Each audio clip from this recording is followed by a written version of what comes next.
Hi, Juan Sharon. As you say, several governors continue to push for more freedom. We're on top of that tonight. And also, a headline in the Washington Post is gathering news all over the country. A lot of people are talking about this because the Post is reporting in this headline that the CDC director is warning that the coronavirus could come back so strong this winter it could be even more devastating than it is now. Now, the White House is pushing back, saying the media is hyping the story. So this time, is the president right? I really do think it's important to clarify this. In a daily briefing where we are used to seeing White House officials walking back comments that anger the president, CDC Director Dr. Robert Redfield clarified comments he made yesterday to the Washington Post by using facts that could be seen in black and white. The CDC director said the Washington Post got it right when they quoted him, but got it wrong in the headline. The headline describes a possible return of the coronavirus in the fall to be even more devastating than what we're experiencing now.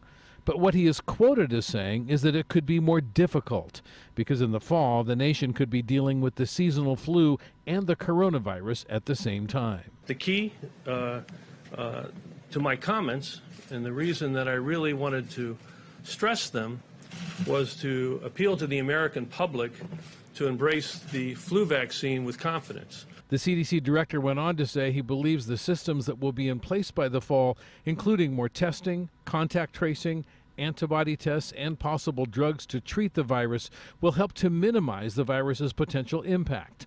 Task Force Coordinator Dr. Deborah Birx backed him up. We are assured that the CDC is putting in place today what we are going to need in the fall. A more immediate concern is what could happen in the coming weeks as states begin to open up. A new model, often cited by the White House, shows no state should reopen before May 1st, and that most shouldn't even think about it until much later. The model shows states like Tennessee shouldn't reopen until May 20th, Texas June 7th, and Georgia June 19th. And yet, these states plan to partially reopen over the next few days. This afternoon, Oklahoma Governor Kevin Stitt announced he will open his state in phases beginning a week from Friday.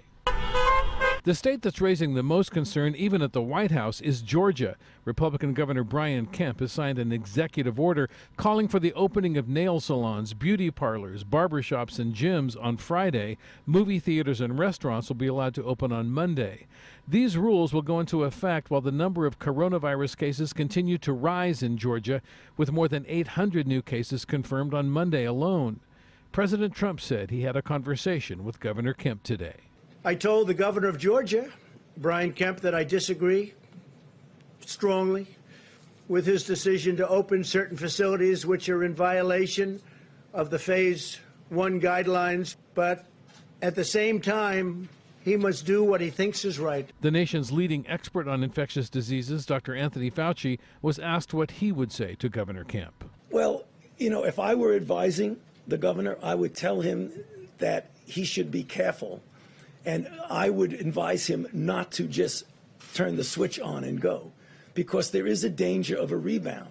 Going ahead and leapfrogging into phases where you should not be, I would advise him as a health official and as a physician not to do that. Well, it appears the governor is not taking that advice either from Anthony Fauci or from the president. On Twitter tonight, he's making it clear he intends to stay the course. Let's go back to you.